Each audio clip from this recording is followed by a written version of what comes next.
On dictionaries, and today we are going to start a new topic in dictionaries, which is hash tables. Uh, okay, let me switch off my video. Okay, so like binary search trees, AVLs, split trees, hash tables is also one way of identifying searching. So primarily for searching design data structure. And there are multiple variants of the hash table, but underlying hash tables is essentially a table. And as soon as we say table, doesn't mean that it is a two-dimensional table as such. It's typically a one-dimensional table followed by something else, right? So that something else could be another data structure. It could be an array, it could be a linked list, it could be a BST itself, and we'll see how the structure looks like. Right? Um, And you must have heard of hash tables. You must have used hash map, for example, in STL. And even if you have not, we'll study that. We'll actually design that, right, so that somebody else will be able to use your hash table. So whatever we have done so far, we have used values to be stored inside the data structures, right? So for example, arrays contain some values, linked lists contain some values, BSTs contain some values.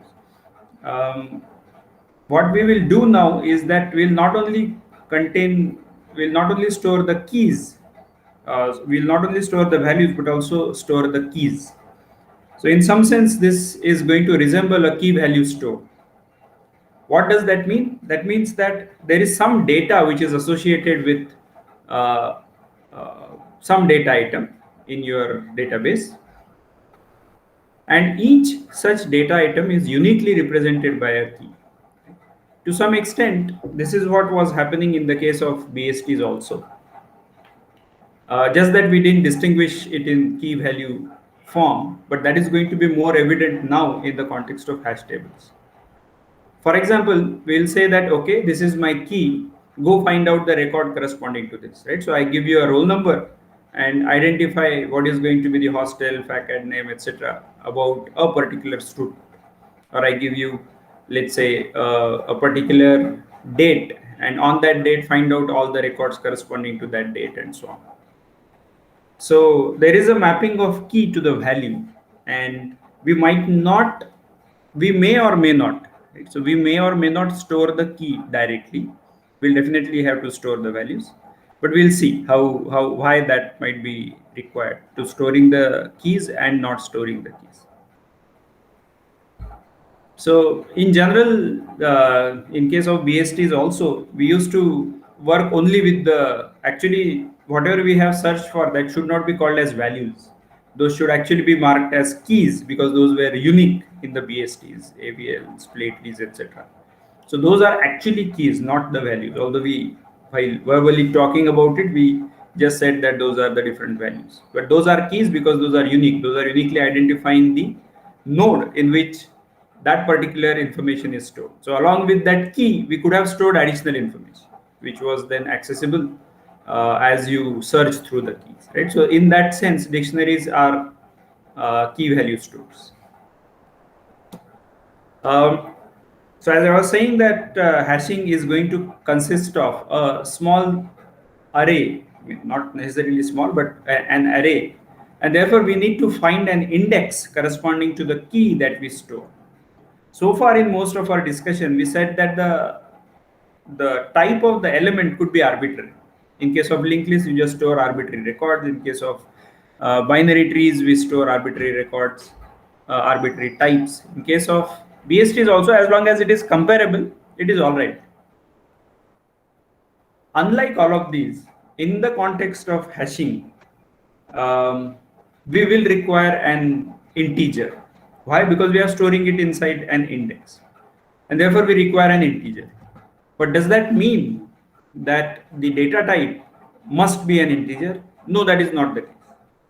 If the data type happens to be an integer and it's from 0 and going up to some n, maybe it is okay to use directly that value, that key as the index, and go to appropriate element inside this array or hash table and retrieve the corresponding record. I'll show that on the next slide. But when the data type is arbitrary or the integer values are very arbitrarily spaced, it might be better or it might be required that you map that data type to a particular array index. You map the data type to a particular index. So for example, if I'm talking about a roll number is not an integer. And therefore, we might have to map it to a particular index into this hash table. How to do that is essentially called as hashing. And the function which does this is called as a hash function. And as you can see that you can have multiple ways in which you can do this hashing. I can just say that, okay, CS code is maybe 3 and BTech code is 2 and roll number is whatever is the roll number. I combine these three, compute an index, and then that is going to be a particular index into this. The AE department might have 0 as the index, then maybe MTech is 3, and then there is roll number. So I take some function which takes these 3 arguments and create an index out of this. So this should work out well in general. However, we might have two, depending upon how you design your hash function, two students mapping to the same index. This particular problem is called as collision, and we would like to, as much as possible, avoid collision. Reasons I'll explain. But if there are collisions, we need a way to figure out how to distinguish across different elements. Right? And that is where storing the key or not will come into picture. If there is no collision, I don't need to really worry about storing the key. If there is collision, then I need to distinguish, and therefore I might require the key. Okay. So the element that I'm storing, in this case, it's going to be the key. That key is used for computing the index, which I can use some bit pattern or something else. For example, if I have a set of names, I might store those in an array in a sorted manner, and that suffices for my purpose. I can do order log n computation into this array to find out this particular index. However, whatever I said log n, that is a little fuzzy, because that expects that the length of each string is actually a constant or bounded by a constant. If that is not the case, then we have to also take into consideration how much time you will require for string comparing, whether you are comparing with, whenever you are comparing with the key that you are searching, in which case it might turn out to be t into log n, where t is the length of the string, max length of the string. In case of hash table, I might not have such an ordering.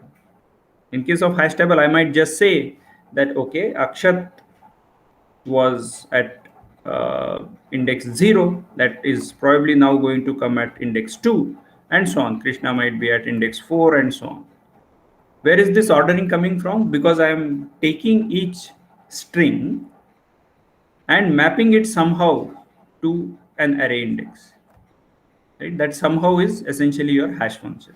So we'll have to see how to do that.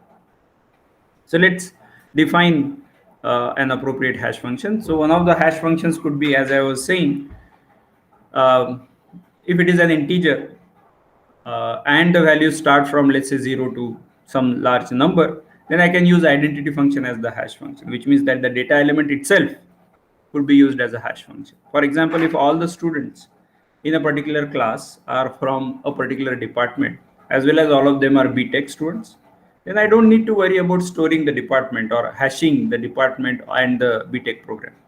I can just say, take the last 4 digits of the number, and that is going to give me an integer, which is going to be the unique ID for that student. Right? Typically for core courses, this will be the case. So therefore, this identity function can turn out to be a useful function in such cases. The other one, more general case, where first of all, x need not be an integer. Second thing, that the values might be a little different. So what are the disadvantages of having identity function as the hash function. Apart from that, it has to be integer. Any suggestions? I'll repeat the question. Apart from being restricted to integers, what are the disadvantages of having identity function as a hash function?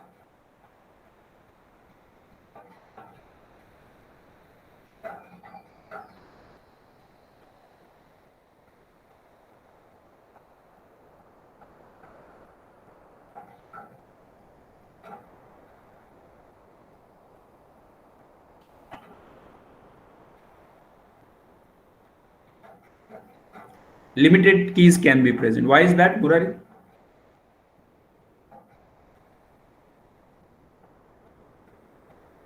Okay, integer limit. Yeah, that is correct, but the integer limit is very large, or we can say maybe long. So we might be able to circumvent this pretty quickly and easily.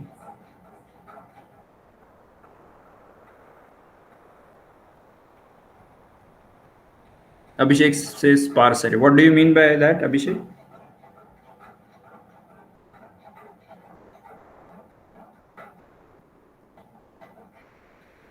Various null value. Okay. Sure. Any other suggestions?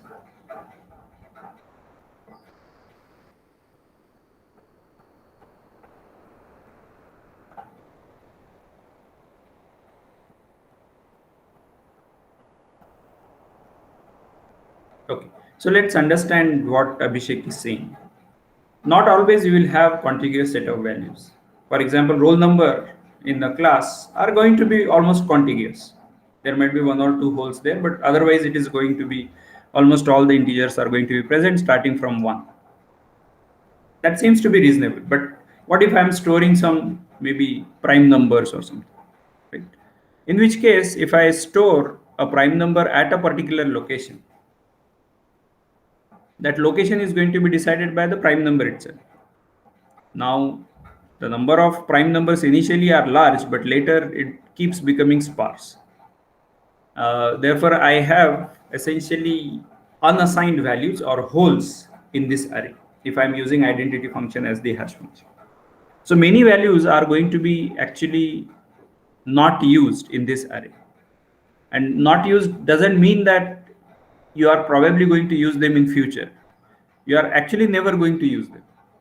Right? Think about it similarly as somewhere, yeah, I think prime numbers is a better example. I was thinking of powers of 2, right? So you require up to 512, maybe 10 values, 10 entries, but you are going to store because of this 513 entries, right, starting from 0. Of course, you can circumvent that by storing actually the power rather than the value. But since we are using identity function as the hash function, we can currently talk about that. But I hope you get the important point that the amount of space that you require in the array is going to be proportional to the max value that you are storing, right? If you recall, there was something like pseudo polynomial that we were talking about. In this case, it's going to be pseudo linear in the number of, not the number of values, but essentially the maximum value that an integer can take, or this particular data type X can take, right? So that becomes a little problematic. So the space requirement, although it is very simple function, the space requirement is dependent on the max value, and it can leave a large set of holes in your array. I mean, having those holes is not per se bad, but it has other effects. I mean, one thing is it is unnecessary. Second part is that having holes is going to create some caching effects, because those holes might not be very useful, right? So it will reduce performance a little bit. And as we said, it's applicable only to the integer types. In general, when X is of arbitrary type, what we could do is design a new hash function such that it takes into account this space and it uses it in a better manner. So it uses the space judiciously. The array size is actually not so much dependent on the element values or the max value that it takes, but it's going to be again dependent on the number of elements that you are storing.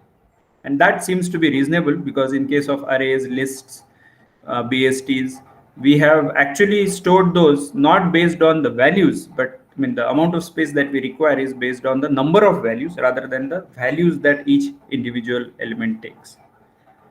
However, because of that, there is a possibility of collision, right? In case of identity function, it was all okay because the keys were unique and therefore the same X will not appear twice. In our case now, since it's a generic function applicable to arbitrary element types, as we said, we might require handling of collisions. So just to give you one small example, a particular hash function might just take, let's say a character string, right, is the type that you require. And then the hash table size is dictated by this capital H. What I do is I compute a function using this value val. So I go over the string, I take its ASCII value and just add it to val. And that gives me a number.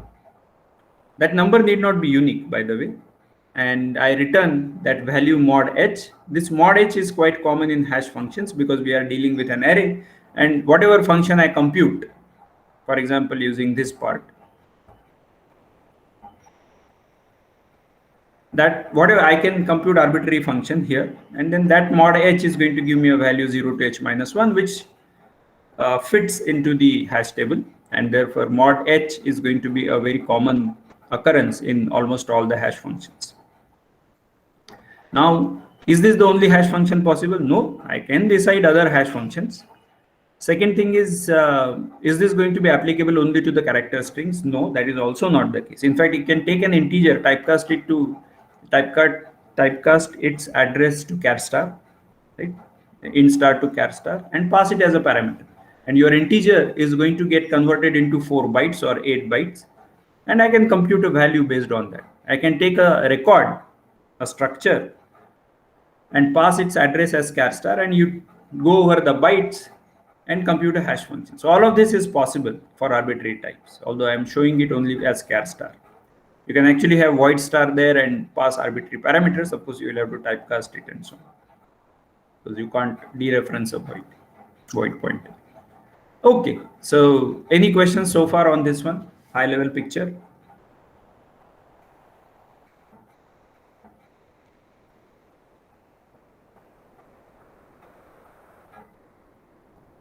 Okay, so if not, I'll move ahead from here.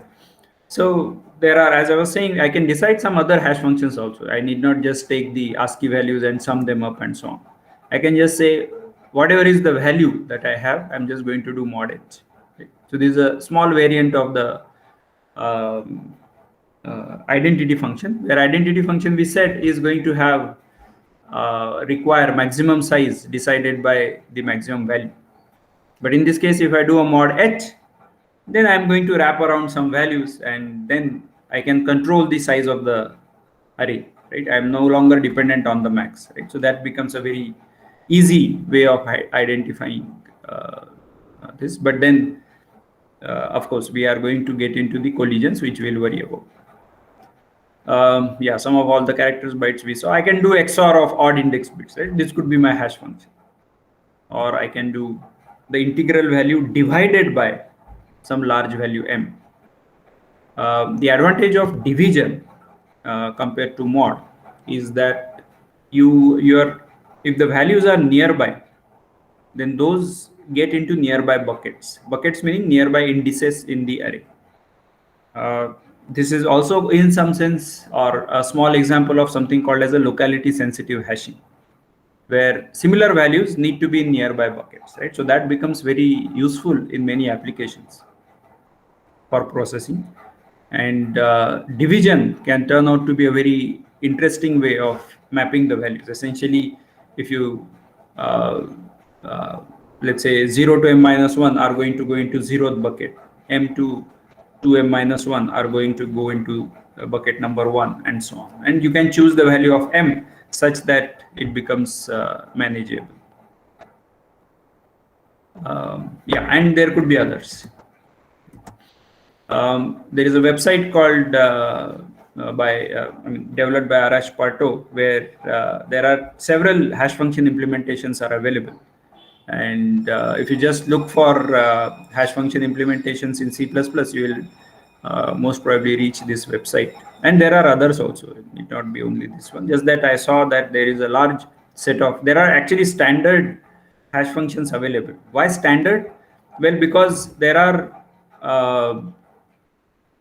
parts of the hash function. I mean, some of the hash functions need to be designed in a particular way because those refer to certain types of applications. For example, if you have crypto applications, then you expect that there is a distribution of keys in a particular manner, and therefore those hash functions are going to turn out to be better utilized.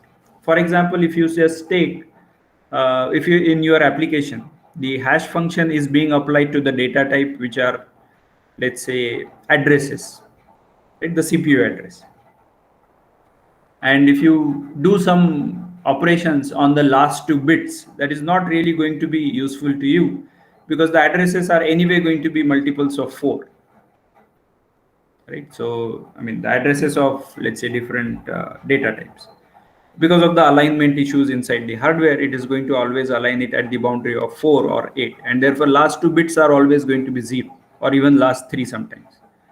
In that case, there is no point in doing something based on the last 2 bits, right? So there might be other applications where always there is a multiple of 10 coming into picture, right? So many times when you go to a shop and you ask how much is the price, or sometimes even when you book taxis, even if the bill is 781, the taxi driver say, okay, it is going to be 790, right? So there is a ceiling happening in some sense.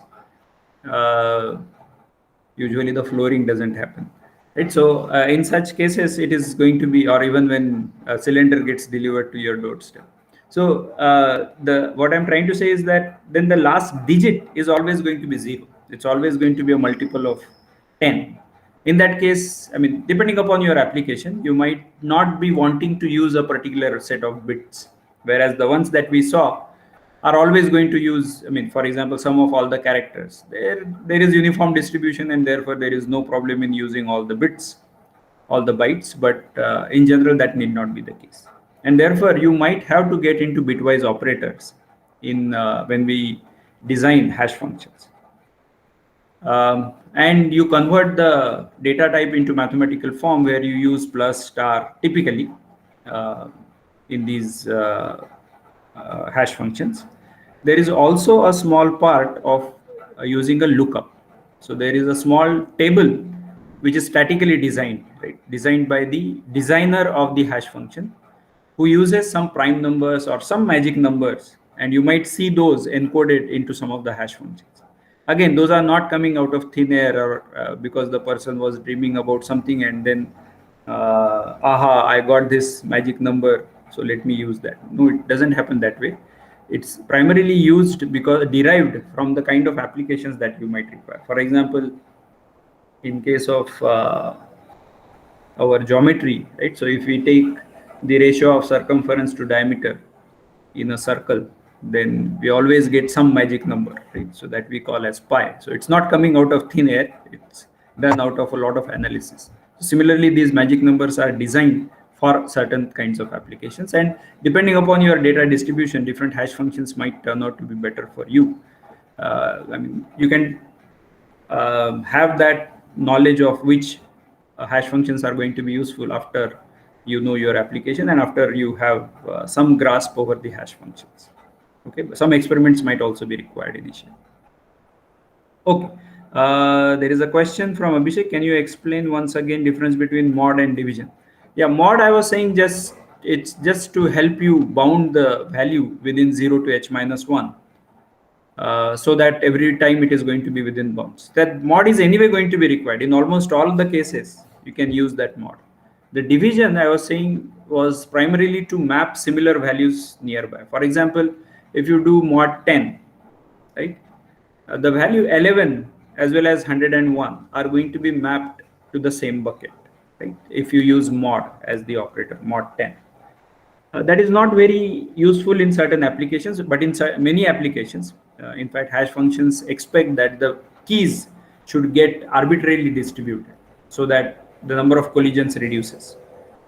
So that might be okay. But in some applications where you want the nearby values to be in nearby buckets, you still want to hash, but you don't want this arbitrary distribution.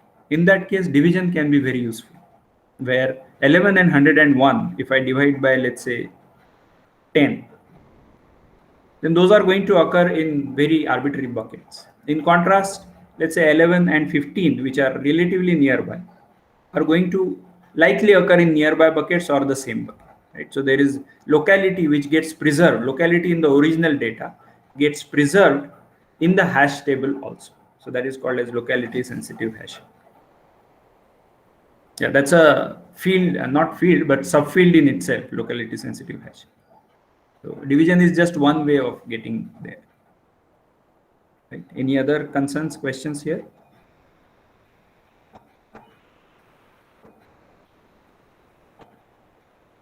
Sure. All right. So yeah, so we need to choose the appropriate hash function and design those based on the application. For example, last 2 bits of a pointer's address are not really going to be useful because those are mostly going to be zeros. Mod 10 for values with least count of 10, right? So you are always going to have values 10, 20, 30. So there is no point in doing mod 10. It's always going to be useless, right?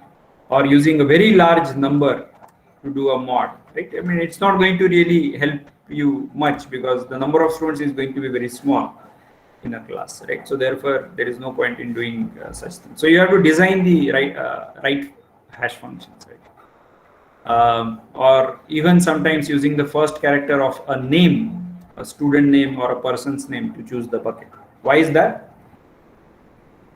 Why should I not do that? Or I mean, you can do that, of course, but typically that is not a very good idea. Why is that?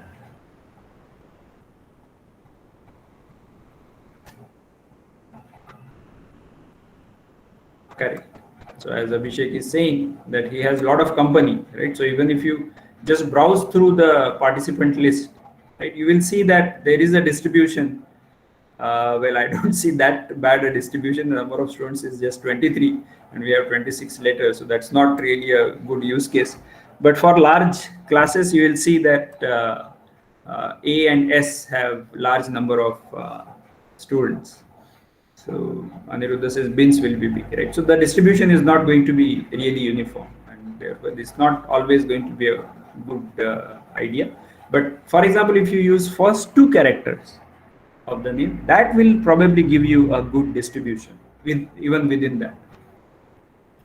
Or if you use the last 2 characters, that might turn out to be interesting. Okay. Yeah, so the important part from the perspective of performance now is that the values must distribute across the array, right? Except for the locality sensitive hashing where there are certain restrictions. But in general, when we are talking about hash tables, we would like this distribution to be as much uniform as possible, which reduces essentially the number of conflicts and improves overall execution time. And that does indicate that the conflicts are going to take you some more time. Right? We have so far not discussed about how to handle conflicts. We'll discuss that now.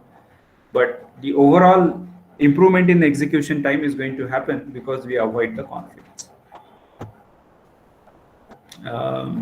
Yeah, so this point we should not forget, that you might design a very complicated hash function, but the hash function itself is also going to take time.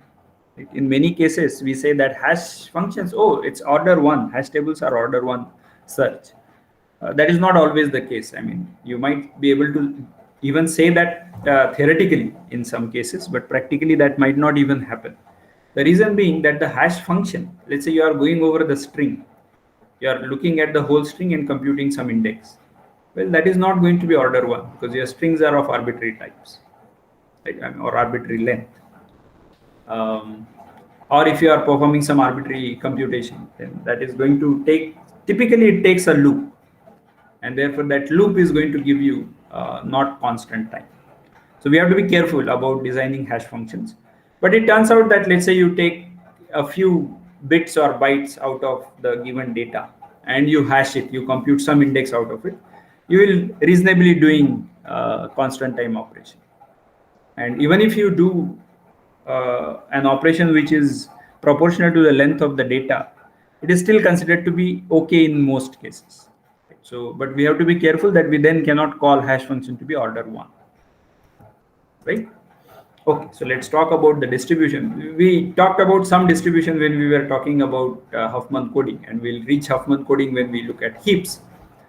But the distribution of this index, the mapping of the key to index, so this index should be well distributed. So one of the ways in which that gets done is when we use this h, that is the array size, to be a prime rather than, let's say, an even number or even an odd number, right? So for example, if I take such values, let's say key of 0, right, that is the first byte, then 27 into something, then 729 into something. This is just 3 to the power 3, and then is going to be 3 to the power, I think, 9 maybe. And then the second key, and then mod h, right? So if you try to map these values, right? So this is a constant time operation. But if you try to map these values, you are likely going to see a different distribution when you use prime number versus h being, let's say, an even number. So this of course assumes that there are at least 2 characters in the key and so on. So we have to be taking care of all these n cases. So that part is okay. And it works well for several strings, but it does get skewed by first 3 characters. So if I am using this for your roll numbers of a core course, maybe from the same department, then it is not a good idea. Maybe for our PDS class, this is going to be a good idea. Well, yeah, this is going to be relatively, I'm not sure. Okay, so department wise, I think there is no problem. First 2 characters is no problem. The third character, which might also be okay, because we'll get 1 or 2, right, as the third character. That is also reasonably okay, right? But we would like to have probably more variation in the third character also. Maybe we can bring in your apart from roll number, maybe first letter of your first name or something like that. Okay, and skewed if the characters are not random, which is what is going to happen in general. But if instead of taking the first 3 letters, if I take the last 3 letters, then it might turn out to be interesting, right? And if you recall, we had this discussion in the context of Huffman coding. Aniruddha says, is choosing the hash function more of a heuristic for each and every application, or can we derive mathematical guarantees on that? It's a good question. So there is something called as universal hash function. What does that mean? It means that given a set of data items, if you know how the distribution is, or if you know how the keys are, you might be able to, you can design a hash function such that you can guarantee 0 conflicts. Theoretically, this is possible, and in very restricted applications, you might actually use this. But by and large, in practice, the hash functions is more of a heuristic. I mean, it's a combination of what you know about the application and the distribution of keys, and therefore you end up checking, okay, if I design this data structure, okay, this is how the distribution is. Then you experiment with some other, and you tune your hash function such that, okay, you change these constants. Instead of mod, let's say 31, I'm going to use maybe mod 47, and that might give me better distribution, and so on. I might experiment with 0, 1, 2, or I might experiment with n-1, n-2, n-3, where n is the length of the string. So all of this is in practice typically a heuristic, but it does get derived from what you know about the application, right? So you definitely know about the skewness of the data. Yeah, but there are theoretical guarantees possible. Even in case of locality sensitive hashing, there are theoretical guarantees. And in general, also in case of universal hash functions, as well as in hash functions in general, these guarantees are dependent on the load factor, right? What is a load factor? Load factor is essentially derived from the distribution. How many entries in the hash table are going to be occupied? Right? We are talking about H entries.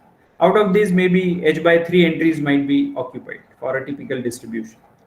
As long as that is the case, or depending upon what the load factor is, I can design how the mathematical probabilistic guarantee is going to come.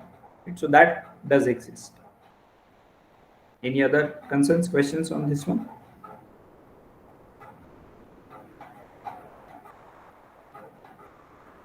Okay, so we'll move ahead from here.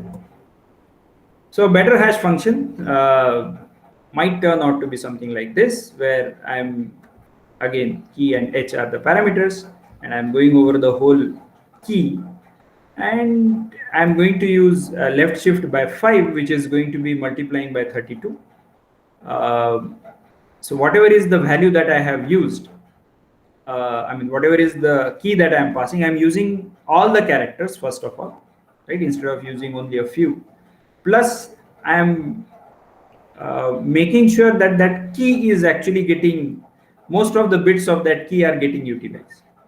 So by making space for the last 5 bits by multiplying by 32, I am giving importance to that particular key, right? Or more importance to that key, right? I could have used just star key plus plus, but this helps me get the effect of that key as much as possible. So that makes the hash function as more and more random in some sense. The problem with just taking the sum of the keys was that some values might turn out to be the same. For example, if students are from the same department, or if all of you are BTech students, right, then that character B is not really going to help me. In that case, I would like to combine it with the other characters and have some functioning, right? So that some functioning could be, I might multiply it by some number, right? Even in this case, I'm multiplying by power of 2. I might decide to multiply by even a prime number. Right? Not that it is going to help too much, but definitely it is going to give you a different distribution. However, multiplying by a prime number requires me some explicit computation in the architectural ALU part of the CPU. Whereas here, of course, ALU is going to come into picture here also, but the bit shifting is typically much faster, and therefore you will see the usage of these bitwise operators more in many of these hash functions. Interestingly, when you write the hash function once, typically you will not touch those again unless you see strong skewness in the values that you get. So first of all, it uses all the characters, distributes better. It also uses Horner's rule in some way, right? So we are multiplying by 32 and so on. But importantly, it is not order 1. Right? It's proportional to the key length. This should be understood, right? So as long as you understand that, then you can design the hash functions in appropriate way. Okay, I'm giving you a lot of high-level picture. So let's come to the ADT part now. So in case of actual implementation of hash tables, we are going to require an insertion of a key and a value, right? Not only a value, which actually was the key in earlier data structures, but it's going to require a key and the value associated with it. For example, roll number and the associated record. A unique ID, let's say on Facebook or Instagram, and the corresponding data, or a molecule ID and then the information about that particular molecule in your biological application. So that becomes key and value pairs. So insertion is going to take the key, hash it, and store, whatever index you get, store in that index either the value or both the key and the value. Removal is going to require the key, and finding is also going to require the key. All right. So far we were actually looking at only this part in the other data structures. Okay, that value was kind of, we were not really distinguishing between these two aspects, but now is the time to start distinguishing. Okay. Even in, as I was saying, in case of BSTs, we were actually dealing with the key rather than the value, although it looked like a value. That is called as a key because that is unique. Any questions so far?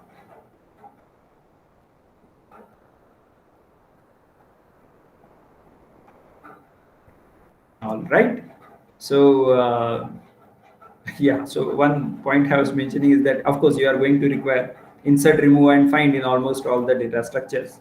So if you get a deja vu feeling that, oh, I have looked at these functions earlier, that's not really unnatural, right? But the important point is about the key value part that we should understand. As I was also mentioning, the values may not be required at all. Your key itself is going to be used, which is what we were doing in the context of ASTs. Okay, before we get into the implementation of the ADT, let's look at some of the pitfalls of hash functions. Some of those we have also looked at already, where we said that you should worry about the complexity, then you should not take only a few bits and so on. Right? So let's identify that. One thing is, okay, if I use prime numbers, then I'm good, right? So that is a pitfall. That's a misconception actually. That doesn't mean that you will always get equitable distribution.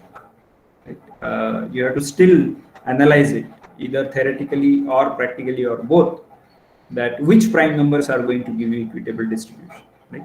Maybe actually what you are storing is maybe multiples of a particular prime number, and therefore using a particular prime number might be useful, whereas others might not be as useful. Right? So you have to understand your application well.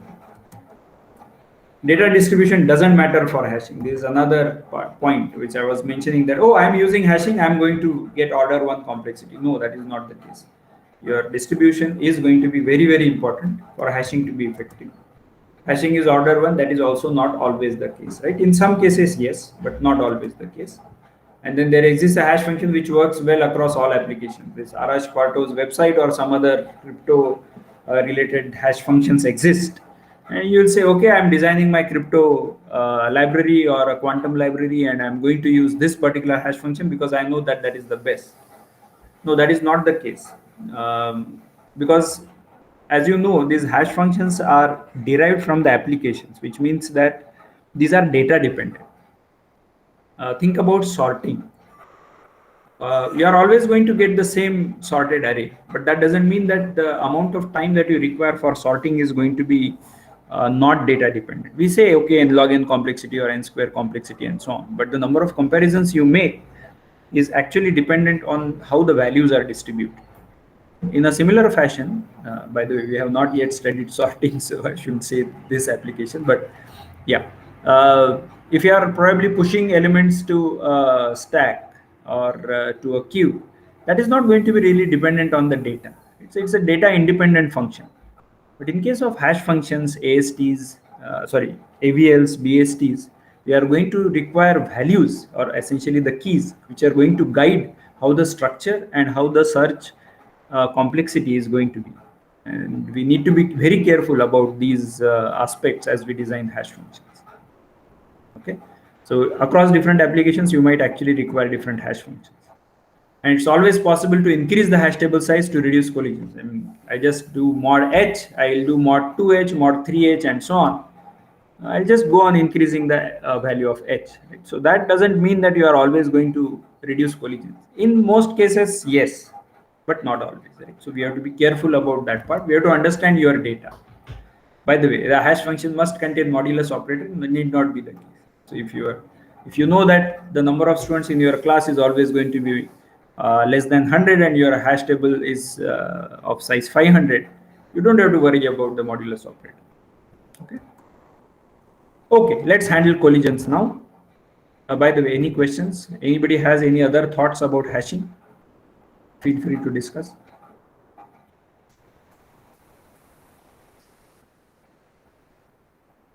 Sorry, this initial introductory part was a little more verbose, so I have been talking a lot.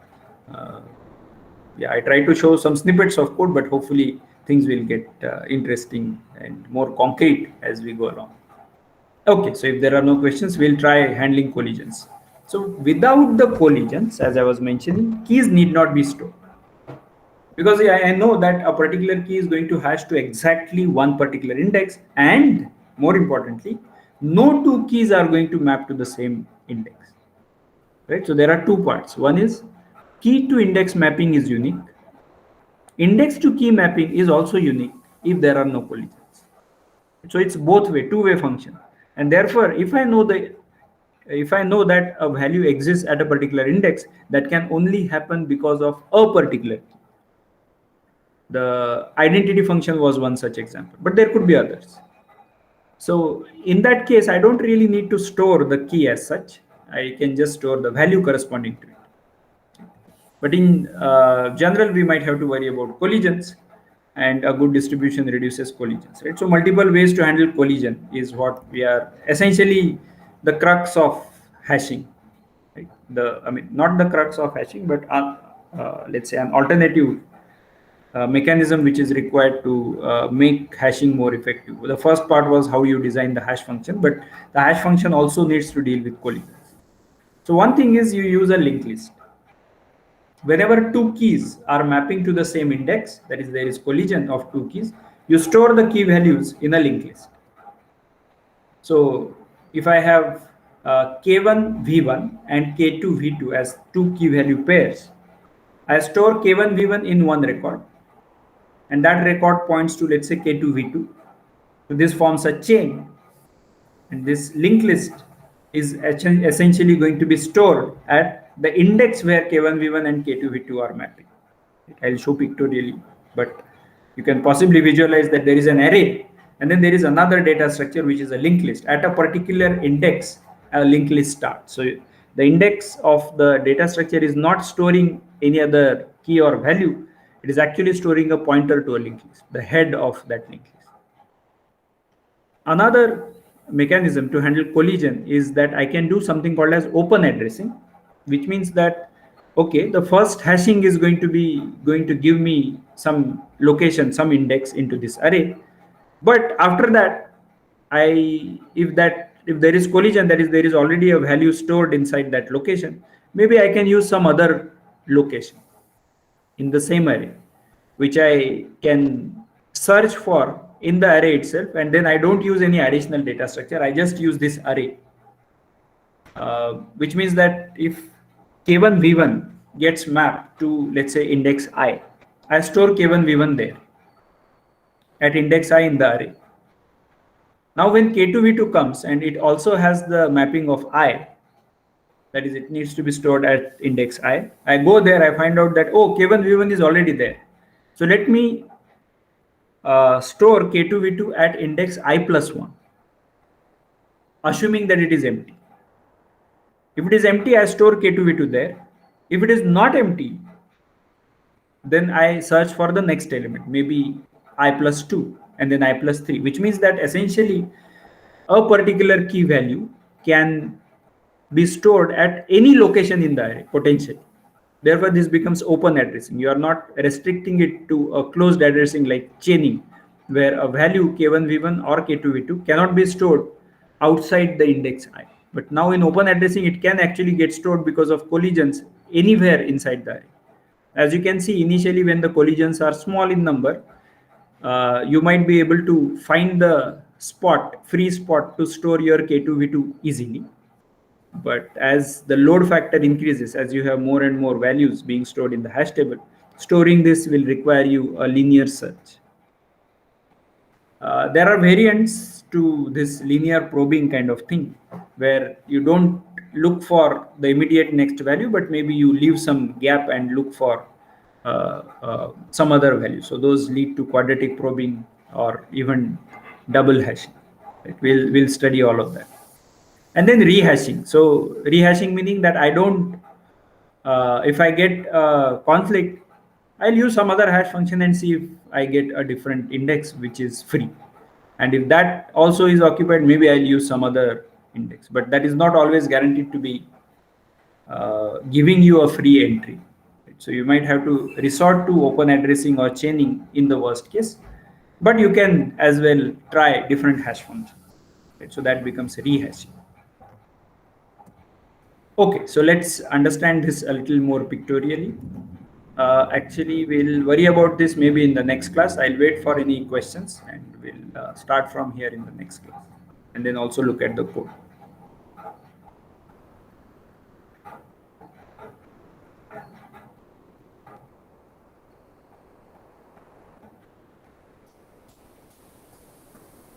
Okay, so if there are no questions, then we'll stop here.